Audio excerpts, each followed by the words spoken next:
I think.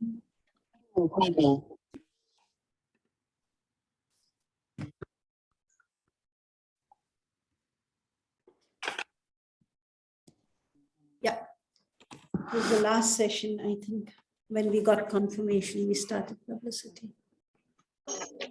Yvonne, let me know when you've admitted it. Started admitting people, Drew. Okay. Good morning, good afternoon, good evening from whichever part of the world you're joining. Really happy to have this session with you all. And this is a session, it is a cozy fireside chat between Matthew Bishop and Richard Edelman. And the two of them are going to discuss two main things. You know, how can we change the image of our sector and how can we shift the narrative? And we know Matthew is amazing at having these conversations and Richard is a big fan of the sector. So over to the two of you to do this. And with Catalyzing Change Week, we try to shift the narrative. So we ask you all for advice on how to do it and how to take it. And this is, I hope, the start of a conversation on shifting the narrative. Over to you, Matthew. Yeah, thank you, Drew. And just so you can give us a quick sense of how the week has gone, just how many meetings there have been, who's been there, what's it about? We are still getting in numbers, but we are above 7,000 participants in sessions, more than 250 sessions, and we are still counting, but I think around 50 initiatives have been launched or initiated from across the world. So it's been an action-packed week, to say the least, you know. Great. Yeah. Well, thank you. Well, Richard, thank you for joining us. I know you only have half an hour because you've had a busy gathering of your company leadership. So we wanted to start, you know, we were just talking before. I mean, the world has gone through this extraordinary series of crises, and we thought we were coming out of COVID, or at least some of us were coming out of COVID. And now we've got war and so forth on the horizon. What does this all mean for, let's talk broadly before we dive into the non-profit social sector. What does this mean for trust, and particularly trust in those we would look to lead us out of these crises? So Matthew, again, you were sort of present at the creation when we started this 20 years ago, and you'll recall that NGOs were always the most trusted institution. And that ended 3 years ago when business tied NGOs. Then there was a shining moment for government at the height of the pandemic when government was the most trusted, and then business has become the most trusted for the last 2 years. And the way I think we should frame this moment in time is a sort of new level of distrust. 60% of people come into any social interaction disbelieving the other person.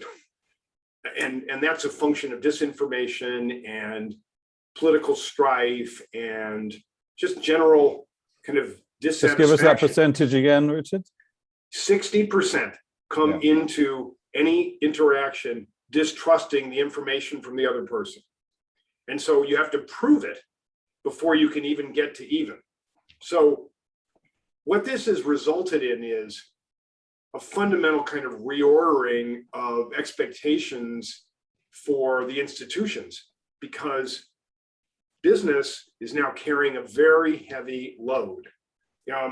Matthew, you've always written about business in society for the last 5 or 8 years, and before that, philanthrocapitalism. But I now see a phase of society in business. So business, in a way, could control the pace and the issues. So mostly focused on sustainability and human rights and things like this. Now it's an avalanche. So Roe v. Wade on abortion, or you have voting rights, or you have a whole DE&I to a very large extent prompted by 2 years ago murder of George Floyd. So in fact, there's just, and why is there such a heavy responsibility on business? Because business is 53 points more competent than government, and about 15 points more competent than civil society. So on two axes, competence and ethics, NGOs are the highest on ethics. Business by far is the most competent. And people just want to have things done. And therefore, it's on to business because government can't or won't. And these numbers are all coming from the Trust Barometer, which is really Correct. asking mostly informed people. Is it that this is No, this is no, the no. informed public, No, this the is general public. population now. We did 35,000 people. And we've actually changed the instrument, Matthew, so that we had in the beginning of the Trust Barometer just informed publics, but now for the last 10 years, we've done general population, and only 15% are the so-called top 20, top 25%. So this reflects the mass opinion. And so why do you think this change happened with regard to NGOs and indeed business? I mean, I think we understand why government was briefly turned to at the peak of the pandemic, but quickly lost its way. But what about the business versus NGOs? So I think NGOs were seen as well-intentioned, but not able. And I think a little bit of it was some scandals, particularly in the UK.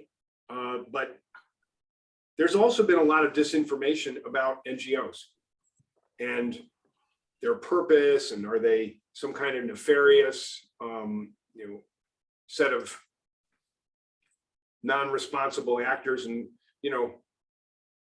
I think the right has done a number on the civil society.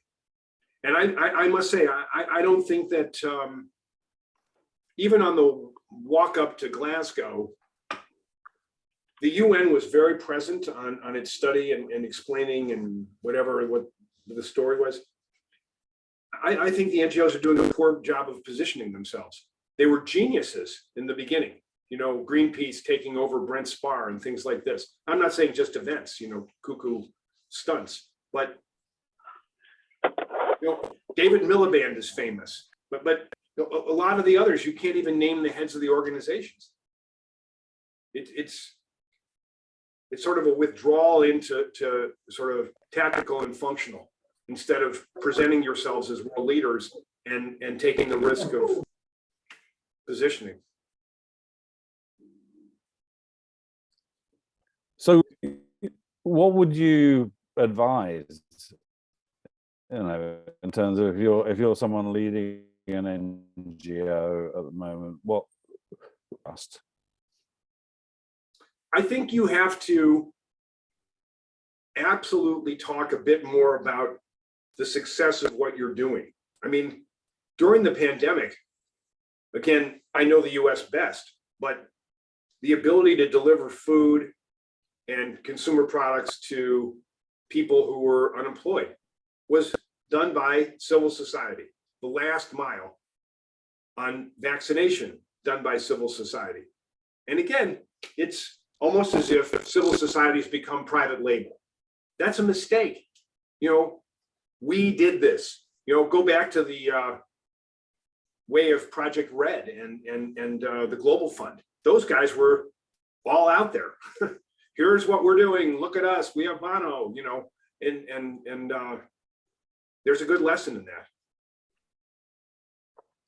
I suppose one of the challenges is that I suppose the NGO sector is changing quite a lot. I mean, we've the organizations that you mentioned that had the scandals were these big international NGOs, and I think what we've seen, what Catalyst 2030 to some extent reflects, is more of a sort of emerging bottom-up social entrepreneur-led sort of civil society, and also a more activist led civil society, so sort of mass activism, of the kind that I suppose I was involved in a lot with the launch of Giving Tuesday.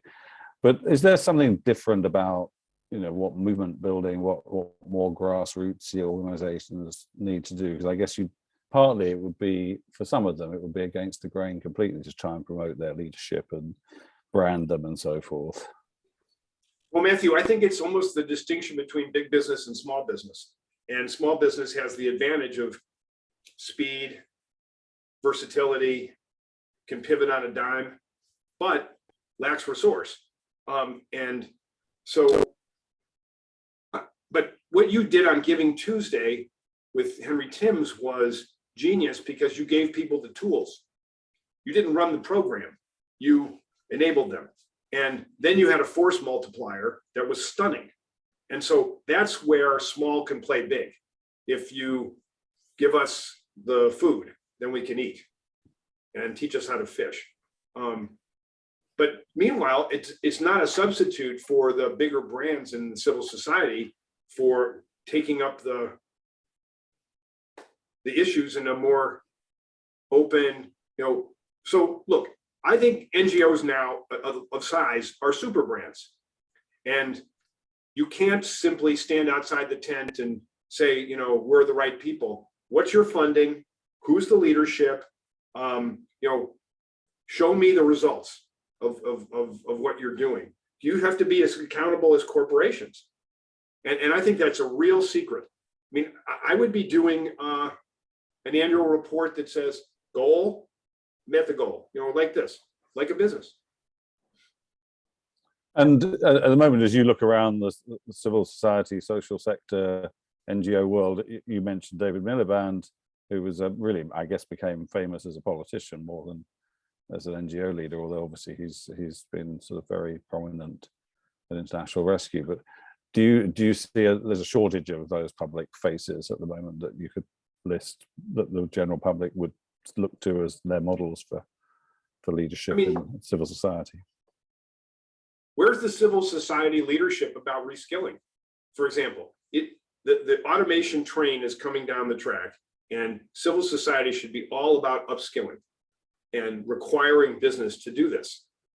No presence. Similarly, there's another big issue, which is how are you going to do supply chains in a world that's becoming more nationalistic? So fit into the problems of the time. Sourcing in Myanmar and Vietnam, that's old news. So do you feel, I think one of the first things that people in the non-profit sector would say is it's very hard for us to justify spending on marketing and brand and PR and so forth. I mean, how do you, obviously you come from our world, so you're going to say spend on PR to some extent, but I mean, what is the case? I mean, are they making a critical mistake not seeing this as important? Again, I think that civil society can take a page out of Olympic sponsorship by companies.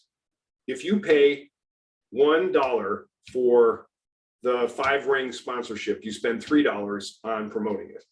And look, I'm not saying it has to be exactly in that proportion, but if you don't tell people what you're doing, why you're doing it, it's not obvious. You're being crowded out, and there's such disinformation. And again, I think way too much of civil society is still relying on old model of media relations, which is get a story in The Economist, get a story in the FT. Well, fine, but that's really not sufficient. That's great for your big donors, but it's not for the Vox Populi. And by the way, they're not reading newspapers either. So I think every one of the NGOs should consider itself its own media company and have a 24/7 operation that is stories from the field. This is what Joe Smith is doing in Pittsburgh or whatever. The dispersion of authority, Matthew, that you and I have talked about a lot, is real. Trust used to be top down from the authority figure. So Miliband would speak and we would all go, yes. And then it moved to horizontal, peer to peer. And now it's local in my company, my NGO. So again, the most credible source of information is my NGO or my company's newsletter. 10 points higher than mainstream media, 25 points higher than advertising, et cetera. So use your own channels. Can you ground that a bit in the corporate experience? Because I do think some of the big businesses have been the most innovative in terms of really embracing this notion that you used to think you made a can of beans, and now you make now you're a media company, and they've really understood what that what it requires to do that.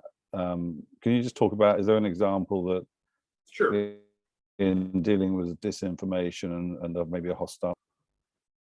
So it started with Walmart because they were getting a really hard run with the mainstream media. So they decided to set up their own operation and particularly focus on areas of comparative advantage and knowledge. Example, supply chain in China or sustainability. And they would put up content consistently and then point journalists or influencers to it. Then it's become more mainstream such that even if you're Johns Hopkins University, an NGO, if you're putting up a scientific paper, you put up fast content with, example, a paper about the safety of getting vaccine if you're a pregnant woman for COVID. And they basically worked with a artist, Usher, who was putting out an album, and he had some sort of motif on his album cover, and they lost the agent, and the guy said, fine, put a Band-Aid on all the pregnant women. And, you know, it says, you know, Ushers for vaccination. You have to be, in a certain way, simplifying the news such that it's approachable, understandable, like this.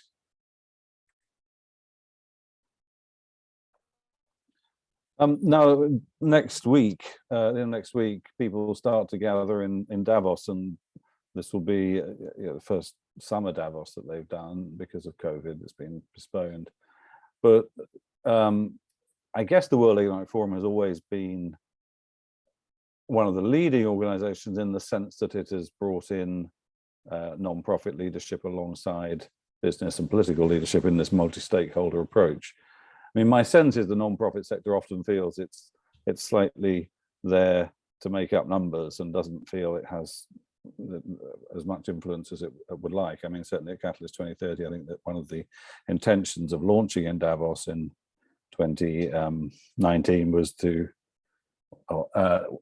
really, sorry, 2020 was to really be a voice at the table and a more organized voice. But how do you think that business and political leaders, view? Do they share the broader distrust and questioning of non-profits, or are they pretty open now to collaboration and the ideas from the non-profit sector? And do you expect to see some good multi-stakeholder initiatives coming out of Davos? I think people are still wondering about the Great Reset that was talked about 2 years ago and what really came of that. So Matthew, I'm very optimistic if civil society is open to actually working with business. I have literally spoken at the United Nations and said to a group of leaders in the organization, you have to be open to partnering with business. And there is still an inherent suspicion of business in civil society. And fair enough, you're supposed to be critics, but you can also be partners and get stuff done. Business has the ability and the money. You have the ideas, the passion, and the credibility. I mean, again, NGOs are seen as 10 points more ethical than business. Use your ethical position and your authority to get done what you need. And don't be so religious in your views of, I'm not bad. Those are the bad people. That's ridiculous. That's old thinking. And that's 90s thinking. And I don't think you have to do it. I think it makes you ineffective. I mean, one of the things Catalyst 2030 has done is launch a corporate council. And so I think that's obviously something that we should come back and talk to you more about, how to make that really effective as a channel for good ideas and business and the potential to collaborate. I mean, one of the other things we're also doing with Catalyst 2030 is we have this set of awards that are trying to sort of identify good partners in the business, in the philanthropy, in the government world, and actually say, let's celebrate some of the people who are good partners. But Matthew, also, I mean, I'll give you an example of something Edelman's doing. We're partnering with NYU. Get some attention. Sorry. Well, we're partnering with NYU on trying to come up with a set of ways to communicate better on sustainability. You know, unfortunately, message, messenger, channel are all very unclear on trying to get people to do behavior change. And so we're going to work with 10 brands and actually corroborate that factual works or emotional works or celebrity works or doctors work, or, you know, in this channel, this is what is best. So I think that's a model. I just use that as a silly example. Great. Now, there's a question here from Jamie Drummond, who you all know. Oh, Mr. Drummond. Well, and yeah, one of the themes, so the basic premise, the model of change of Catalyst 2030 is the notion that we are not going to get anywhere close to achieving the Sustainable Development Goals unless there is systems change. But the concept of systems change, as Jamie points out, is often can sound a bit. How would you go about advising those who support systems change in how to communicate what that is and how it represents big, disruptive, transformative change? How would you go about communicating that idea effectively? I think we have to take up the challenge of Paul Pullman, who said, you know, when I was at Unilever, I did the easy 1/3 and fixed the products. The next 2/3 is to change consumer behavior. And that's a big clarion call for all of you in civil society and all of us in communications. And we don't have time anymore. And we also have to stop the politicization of energy debate, that nuclear inherently is evil, or renewables are going to save everything. You turn off half the population, at least where I live. And that, Jamie, the systems change part can't just be the supply side. It also has to be the demand side. And by the way, sustainable products at the moment cost 40% more. We have to work with business to get the prices such that the average person can actually buy into being sustainable. And do you feel the phrase systems change has any potential in terms of being something that will be on people's? I mean, because I think the SDGs the SDGs have not really caught on as an acronym either. No, systems change doesn't work. Something behavior change, that's better. I don't even know what systems change is. Meaning I know because I read Matthew's stories, but beyond that, it's too elitist. You can't be elitist if you're trying to communicate. So, well, we're almost out of time, Richard. I mean, thank you so much. We got another question in here. Someone is talking about, Chris McGregor is talking about an idea called Cordial.World, provides a route to amplify the voices of the unheard. So anyone who wants to discuss that with Chris, there's his email address, chris@cordial.world. I mean, this is one of the, I think one of the biggest challenges is that there is a general recognition that we are not hearing enough from people on the ground, Richard. I think, and the sense that the big players dominate the airways. What do you have a particular favorite example of someone has come from nowhere and from the bottom and been able to get out and into the mainstream that you could encourage us with at the end as we think about this? Again, Matthew, I think the idea of having your own channels as an NGO, telling the stories of people on the ground, being effective, not just being humane, and the idea of accumulating a series of small impressions. That's the nature of communications now. And we have to also have legitimate debates with those who are the antis, and we have to counter them with facts. You can't allow disinformation to beat you. And civil society needs to get in the ring a bit and get with it on countering, particularly, again, in my country, this whole ridiculous of how the world is, that we're standing in the way of people's jobs, or that we're standing in the way of rising incomes, or people moving from lower society upward. It's false. They're not going to have a world to be in. We have to show a way that it can work for everybody, not just for rich people. And I mean, a last question. I mean, just you've spent all this period doing this work on trust and putting it on the agenda globally.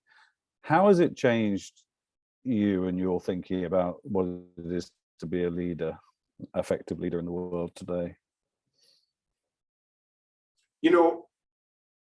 After the election in the US, you'll recall the effort to undermine the Electoral College. And I worked with a professor at Yale, Jeff Sonnenfeld, to do a convening of CEOs to say, you have to speak up and say, the election was won, and Mr. Trump, you need to go. And then after January 6th, the same thing, to say, we're going to have an Electoral College vote. You got to stop and you got to go. And I guess I'm not afraid anymore. I'm not holding back, maybe because I'm 67 and maybe because I've seen enough, but there's a lot of what passes for civil behavior. And I think business leaders, in a way, because of the moment in time that government's so disorganized, have a bigger responsibility and solve big problems. And civil society can be the partner to help them do it. So please do that. It's important. And that taps into one final question from Sunish Juari. Do you see, is there a particular sweet spot that you could imagine that business and society could collaborate on, which could really help us make this point? Matthew, my only other request is, as and when you have cooperation on an issue, let's assume it's consumer understanding of what they have to do on sustainability. Please don't run the NGOs as if they're franchise operations. We need to have a single point of contact. We need to be able to deliver in the same way a company does. So if it's Greenpeace in Holland, they have to be able to speak for Greenpeace everywhere. It's too disorganized. It's too difficult for business otherwise. It's like having to have a different logo on every frigging package depending on the country. That makes it impossible to work with you. So I realize how democratic you are and all this stuff, but I grew up in Chicago, and democracy means something different in Chicago, doesn't it? So, he got things done.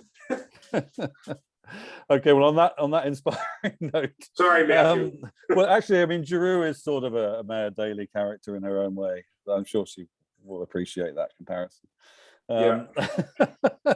It helps to herd cats. Anyway, so thank you on that note, Richard. It's been of course.